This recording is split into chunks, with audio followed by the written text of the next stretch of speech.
Hello and welcome dear students on my YouTube channel Enjoy Learning with Neelam. Today we are going to study chapter 1 of class 6 that is our environment. आज हम अपने environment के बारे में पढ़ेंगे। हमारे आसपास अनेक प्रकार के एनिमल्स एंड प्लांट्स होते हैं। कुछ एक जैसे होते हैं और कुछ अलग अलग तरह के होते हैं। ये डिपेंड करता है उनके जियोग्राफिकल एंड क्लाइमेटिक कंडीशंस पे। Living objects do not live in isolation. कोई भी living object, living thing isolation में यानी अकेला नहीं रहता है। They interact with one another and also with non living surroundings in which they live. वे अपने आसपास के दूसरे ऑर्गेनिजम्स के साथ और नॉन लिविंग सराउंडिंग के साथ भी इंटरैक्ट करते हैं। As a result, both plants and animals get adapted to their surrounding. इस तरह से plants and animals अपने surrounding, अपने वातावरण के अनुसार ढल जाते हैं। We find that there are two types of objects in our surrounding. हम देखते हैं कि हमारे आसपास दो तरह की चीज़ें होती हैं, plants, animals, human being and all living components. They are called biotic components. हमारे आसपास जितने भी लिविंग कॉम्पोनेंट्स होते हैं उनको बायोटिक कॉम्पोनेंट्स कहते हैं। Air, water, soil, light, temperature etcetera, ये सारी जितनी भी नॉन लिविंग चीज़ें हमारे आसपास हैं उन्हें एबायोटिक कॉम्पोनेंट कहते हैं। बायोटिक एंड एबायोटिक दोनों कॉम्पोनेंट्स मिलकर हमारा एनवायरनमेंट बनाते हैं। Let us learn about biotic environment. Biotic environment में सारे प्लांट्स, एनिमल्स, ह्यूमन बीइंग और सारे लिविंग क्रिएचर्स आते हैं। अब इनके बारे में हम एक एक करके पढ़ेंगे। सबसे पहला है प्लांट्स। प्लांट्स को प्रोड्यूसर्स भी कहते हैं। प्लांट्स में एक ग्रीन कलरिंग पिगमेंट होता है जिसको क्लोरोफिल कहते हैं। यह क्लोरोफिल सोलर एनर्जी को एब्जॉर्व करता है और यही सोलर एनर्जी प्लांट के द्वारा यूज़ किया जाता है for the process of photosynthesis. Photosynthesis के दौरान प्लांट्स कार्बन डाइऑक्साइड एटमॉस्फेयर से लेते हैं, वाटर एंड मिनरल्स सॉइल से लेते हैं और सोलर एनर्जी को यूज़ करके अपना फूड प्रिपेयर करते हैं। The process of preparing food by the plants is called photosynthesis. और फोटोसिंथेसिस के लिए एक यहाँ पे इक्वेशन दिया हुआ है, carbon dioxide plus water in the presence of sunlight and chlorophyll gives glucose and oxygen.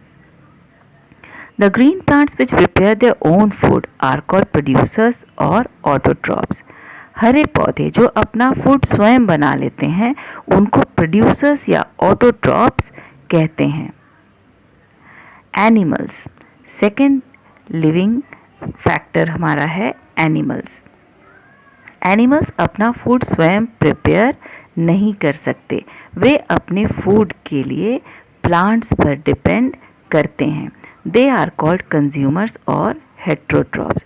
ऐसे एनिमल्स जो अपने फूड के लिए प्लांट्स पे डिपेंड करते हैं उनको हेट्रोट्रॉप्स या कंज्यूमर्स कहते हैं। कंज्यूमर्स को भी कई कैटेगरीज में बांटा गया है। Animals like cattle, goat directly eat plants like grass and fodder. कुछ एनिमल्स जैसे कैटल्स, गोट, ये सब प्लांट्स को डायरेक्टली खाते हैं और ऐसे डायरेक्टली प्लांट्स को खाने वाले ऑर्गेनिजम्स को, एनिमल्स को प्राइमरी कंज्यूमर्स या हर्बीवोरस कहते हैं। कुछ एनिमल्स ऐसे हैं जैसे लायन, टाइगर, ये हर्बीवोरस एनिमल को खाते हैं। इस तरह से ये एनिमल्स इनडायरेक्टली प्लांट्स को खाते हैं। इनडायरेक्टली का मतलब कि वो प्राइमरी कंज्यूमर्स को खाते हैं जो कि प्लांट्स को खाते हैं, तो इस तरह से वो इनडायरेक्टली प्लांट्स को खाते हैं। तो ऐसे consumers which feed on plants indirectly are called secondary consumers और carnivorous. There are some animals which feed on both plant as well as primary consumers, they are called omnivorous. कुछ ऐसे animals भी हैं जो प्लांट्स और primary consumers दोनों को खाते हैं। ऐसे ऑर्गेनिजम्स को ओमनीवोरस कहते हैं और इसके कुछ एग्जाम्पल हैं bears, crow, rats etcetera. Now about micro organisms. Micro organisms बहुत ही छोटे होते हैं, ये हमें नेकेड आई से नज़र नहीं आते हैं।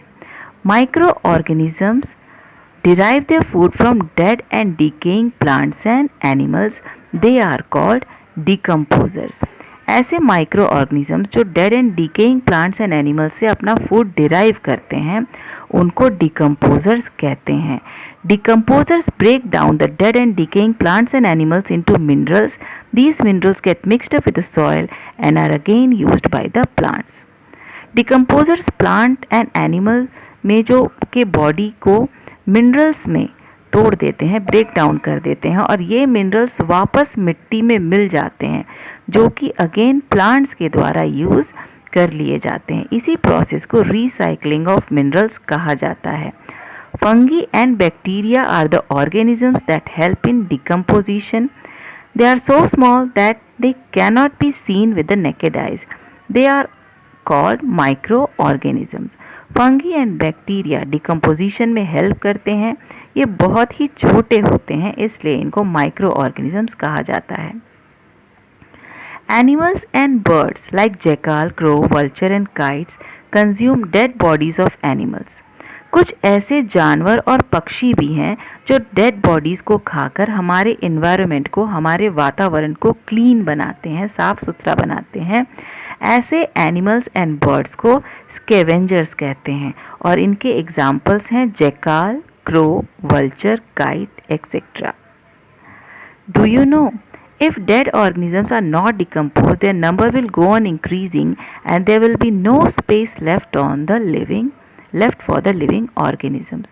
अगर कोई भी डेड ऑर्गेनिज्म डिकम्पोज नहीं होता तो डेड ऑर्गेनिजम्स की संख्या इतनी ज़्यादा बढ़ जाती कि लिविंग ऑर्गेनिजम्स के रहने के लिए भी जगह नहीं बचती। Some bacteria present in air, water and soil can cause various diseases. कुछ ऐसे बैक्टीरियाज भी हैं जिनसे अनेक प्रकार की बीमारियां होती हैं। Now here is activity 1।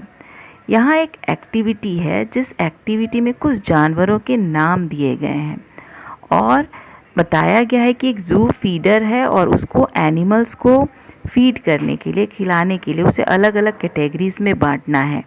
In animals को इन कैटेगरीज़ में बांटने के लिए हर्बीवोरस, कार्निवोरस एंड ओमनीवोरस की कैटेगरी में बांटने के लिए आप इन्हें हेल्प करिए।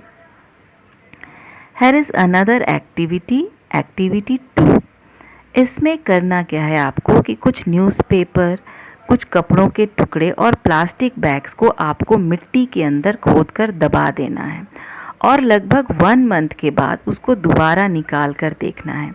आप क्या देखेंगे कि पेपर बैग या फिर क्लोथ, ये सारा जो है थोड़ा थोड़ा सड़ने लगता है, लेकिन प्लास्टिक बैग वैसा का वैसा ही रहता है। ऐसा इसलिए होता है क्योंकि decomposers paper bag and cloth को डिकम्पोज कर देते हैं, लेकिन प्लास्टिक बैग को वे डिकम्पोज नहीं कर पाते हैं। Now we will study about biodegradable and non biodegradable substances. Biodegradable substances किसे कहते हैं? There are materials which can be broken down into simpler substances by microorganisms are called biodegradable materials.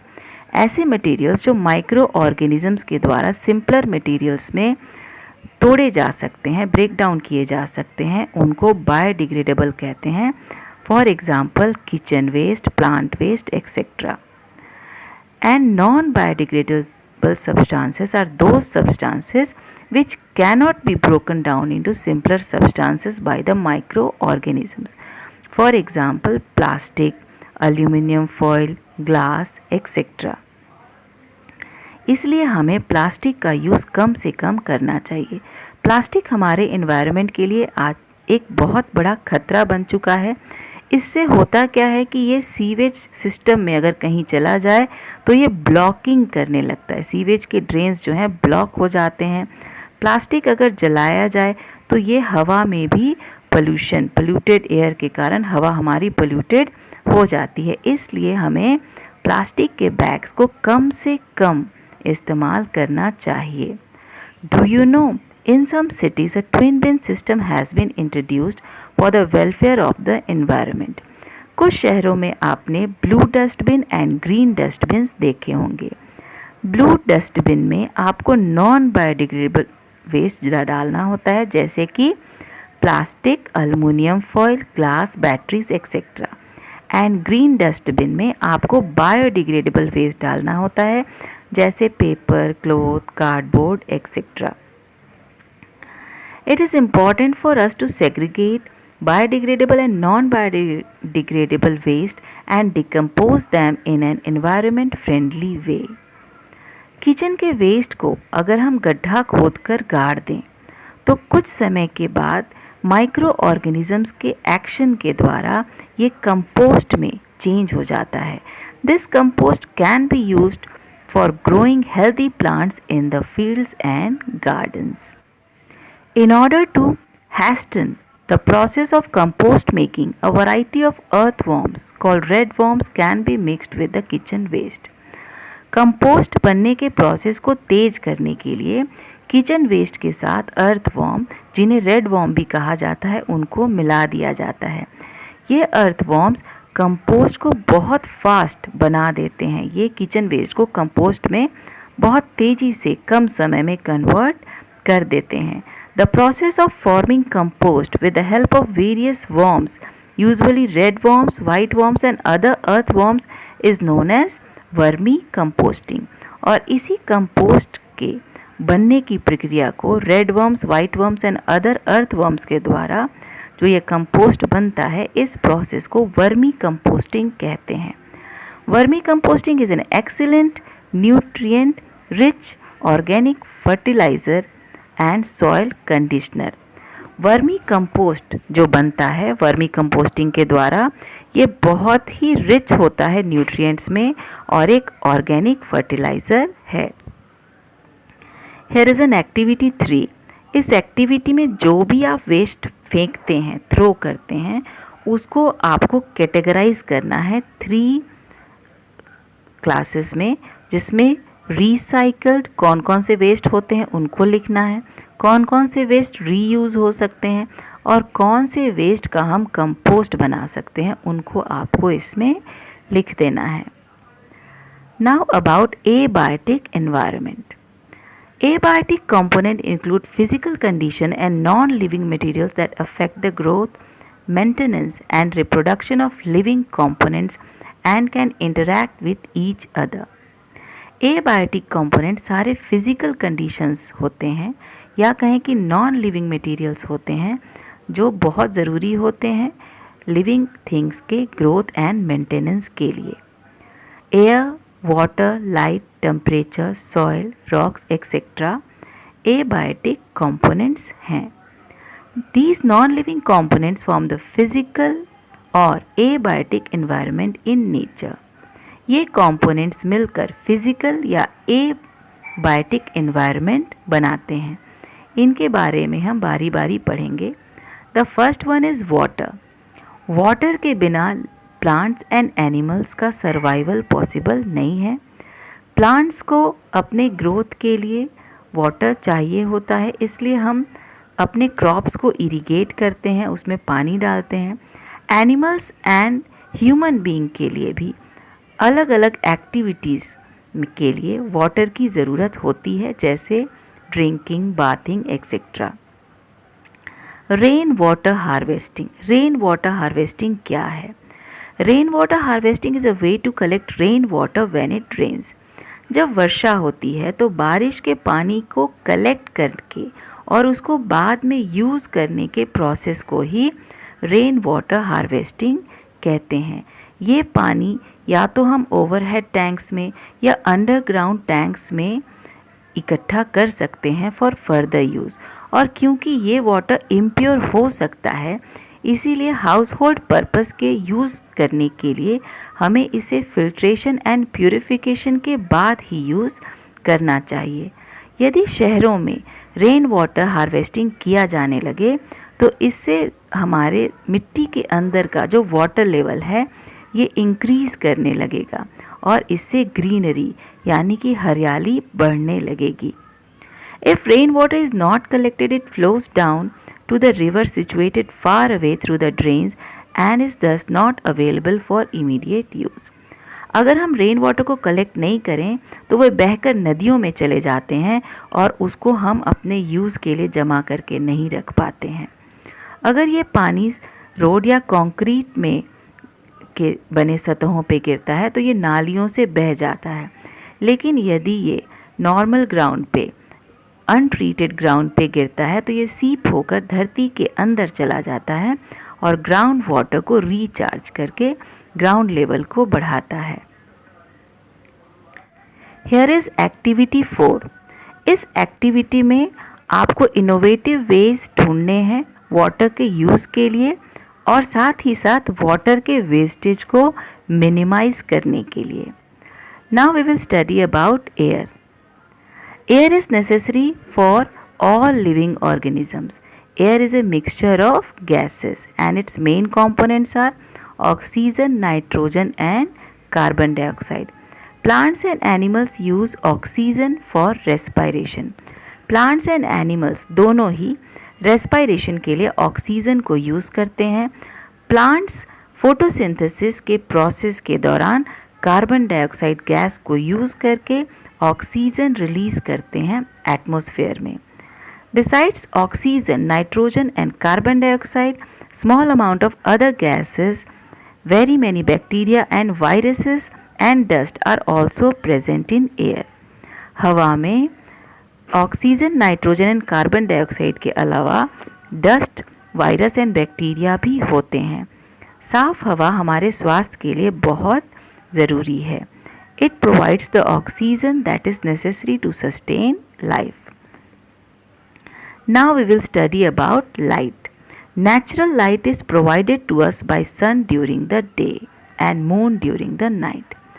Natural light, प्राकृतिक light हमें मिलता है सन और moon से। Moon जैसा कि आप जानते हैं उसका अपना कोई लाइट नहीं होता, वो सन के लाइट को रिफ्लेक्ट करता है, इसलिए सन को ही अल्टीमेट सोर्स ऑफ लाइट कहा जाता है। सन का यही लाइट प्लांट्स को फूड प्रिपेयर करने में हेल्प करता है। इस तरह से हम कह सकते हैं कि life on earth is dependent on sunlight. Plant use sunlight to prepare their own food by photosynthesis. Light penetrates into forest as well as into the water bodies.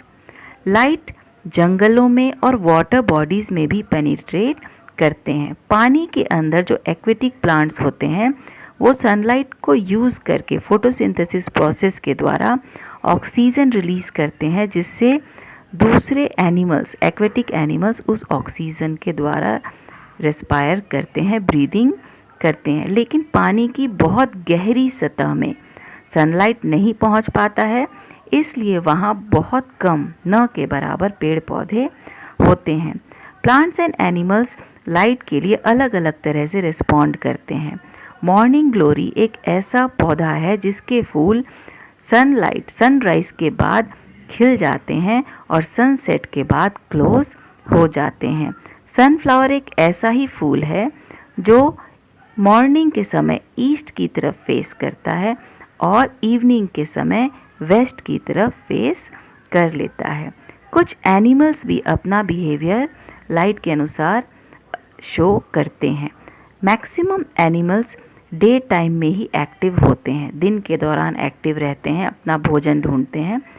लेकिन कुछ ऐसे एनिमल्स भी हैं जो रात में एक्टिव होते हैं, दिन में एक्टिव नहीं रहते हैं। ऐसे एनिमल्स हैं owl, rats, cockroaches etcetera. And now we will study about other abiotic factor, that is temperature. Temperature is the measure of degree of hotness or coldness of a place. किसी भी स्थान के गर्मी और ठंड के मेजरमेंट को टेम्परेचर कहते हैं और इसको थर्मोमीटर के द्वारा मेज़र किया जाता है। Temperature affects activity of living organisms. It is an important factor that determines the distribution of plants and animals on the earth. Each organism has its own tolerance range of temperature. Her animal अपने अपने हिसाब से अपने अपने तरह से temperature को tolerate करते हैं।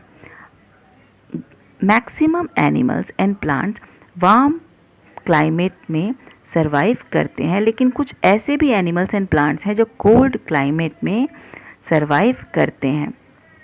काउस यानी गाय हॉट क्लाइमेट को ज़्यादा तरह से उसको एडप्ट कर पाती हैं बफेलोज़ की अपेक्षा, क्योंकि बफेलोज़ के स्किन का कलर डार्क होता है और साथ ही साथ इनके स्वेट ग्लैंड्स एफिशिएंट नहीं होते हैं। बफेलोज़ का स्किन कलर डार्क होने के कारण और एफिशिएंट स्वेट ग्लैंड्स नहीं होने के कारण इन्हें गर्मी से बेचैनी होने लगती है, जिसके कारण वो रिलीफ पाने के लिए पानी में जाकर बैठ जाते हैं। आपने देखा होगा कि गायें कभी इस तरह से कीचड़ या पानी में बैठी हुई नज़र नहीं आती हैं, लेकिन बफेलोज़ के साथ ये बहुत ही कॉमन हैबिट है। On the other hand, camel can tolerate even the extreme heat of the deserts. दूसरी तरफ देखें तो कैमल एक ऐसा एनिमल है जो डेजर्ट के एक्सट्रीम हीट को भी टॉलरेट कर लेता है। इन एनिमल्स के स्वेट ग्लैंड्स नहीं होते हैं, जिसके कारण ये वाटर लॉस को मिनिमाइज करते हैं और बहुत दिनों तक बिना पानी पिए भी सरवाइव कर सकते हैं। Polar bear and penguins cold region में पाए जाने वाले एनिमल्स हैं and tiger and elephant warm region में। Now we will study about soil. Soil भी एक बहुत इम्पॉर्टेंट एबायोटिक फैक्टर है। Most of the plants cannot grow without soil. Most of the plants, बहुत सारे प्लांट्स बिना सॉइल के ग्रो नहीं कर सकते। सॉइल से वो वाटर एंड मिनरल्स लेते हैं, जिसको यूज़ करते हैं वो फोटोसिंथेसिस प्रोसेस के द्वारा फूड प्रिपेयर करने के लिए और उसके बाद अपने ग्रोथ के लिए। It provides a home to organisms that live in soil. और साथ ही साथ सॉइल यानी कि मिट्टी बहुत सारे ऑर्गेनिजम्स का होम हैबिटेट भी है। Interaction in the environment. Environment में इंटरैक्शन कैसे होता है? आपने देखा होगा कि plants and animals are interdependent in their food relationship. Grass को डियर खाते हैं और डियर को लायन खाते हैं। इस तरह की चेन को फूड चेन कहते हैं और यह चेन अगर लैंड पे है तो इसको टेरेस्ट्रियल फूड चेन कहते हैं, और यही फूड चेन अगर एक्वेटिक प्लांट्स एंड एनिमल्स के बीच होगा तो वह एक्वेटिक फूड चेन बन जाएगा। यहाँ एक्टिविटी 5 में कुछ एनिमल्स के नाम दिए गए हैं और खाली बॉक्सेस छोड़े हुए हैं जिसमें आपको अरेंज करना है। उसके बाद आपको बताना है कि ये किस तरह का फूड चेन है। फॉर एग्जांपल फर्स्ट हम देखें तो grass is eaten by grasshopper is eaten by rat is eaten by owl and rat is eaten by snake and snake is eaten by owl. इस तरह से this is a terrestrial food chain. तो इस तरह से हमने ए किया, इसी तरह से आपको बी एंड सी भी करना है। Now about mineral cycle. Mineral cycle बहुत इम्पॉर्टेंट है हमारे नेचर के बारे में, नेचर के लिए। There is a relationship between the biotic and abiotic components of our environment. हमारे एनवायरनमेंट में बायोटिक एंड एबायोटिक कंपोनेंट में एक रिलेशनशिप होता है। The abiotic substances supply nutrient to the producers.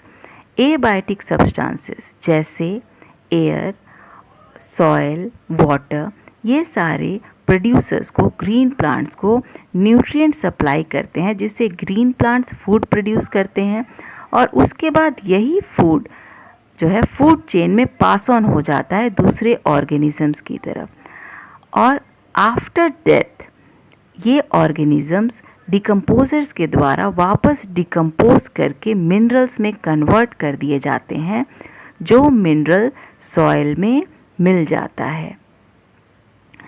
The nutrients are again used by the producers. Soil में मिला हुआ nutrients दोबारा प्रोड्यूसर्स के द्वारा यूज़ किया जाता है और इस तरह से ये साइकिल बार बार हमारे इन्वायरमेंट में रिपीट होता है. This cycling of materials through biotic and abiotic components is called mineral cycle. You can also see the arrow diagram here. इस arrow diagram में आप ध्यान से देखिए. Soil is used by green plants and green plants are used by animals. Animal and animal dropping are decomposed by the decomposers and converted into minerals, and minerals again comes to the soil. इस तरह से ये cycle हमारे nature में चलता रहता है, जिसको मिनरल साइकिल कहते हैं. During the process of respiration both plants and animals take in oxygen from the atmosphere and give out carbon dioxide back into the atmosphere. Respiration process के दौरान प्लांट्स एंड एनिमल्स दोनों oxygen लेते हैं और carbon dioxide atmosphere में release कर देते हैं. Carbon dioxide gets added to the atmosphere when burning of wood, coal, petrol takes place. और साथ ही साथ बर्निंग या कंबस्टन ऑफ फ्यूल के दौरान जो भी फ्यूल है वो ऑक्सीजन को यूज़ करके कार्बन डाइऑक्साइड रिलीज़ करते हैं. तो इस तरह से हमारे एटमॉस्फेयर में रेस्पिरेशन के द्वारा और बर्निंग के द्वारा कार्बन डाइऑक्साइड रिलीज़ होता है. यही कार्बन डाइऑक्साइड ग्रीन प्लांट्स के द्वारा लिया जाता है फोटोसिंथेसिस प्रोसेस के दौरान और वे रिलीज़ करते हैं ऑक्सीजन. और इस तरह से हमारे एनवायरनमेंट में ऑक्सीजन एंड कार्बन डाइऑक्साइड का बैलेंस बना रहता है. Thus a balance is maintained between the amount of oxygen and carbon dioxide in the atmosphere. We thus realize that in our environment, its living and non-living components keep on interacting with one another and makes the environment a dynamic system. I hope you all have understood this chapter and enjoyed learning.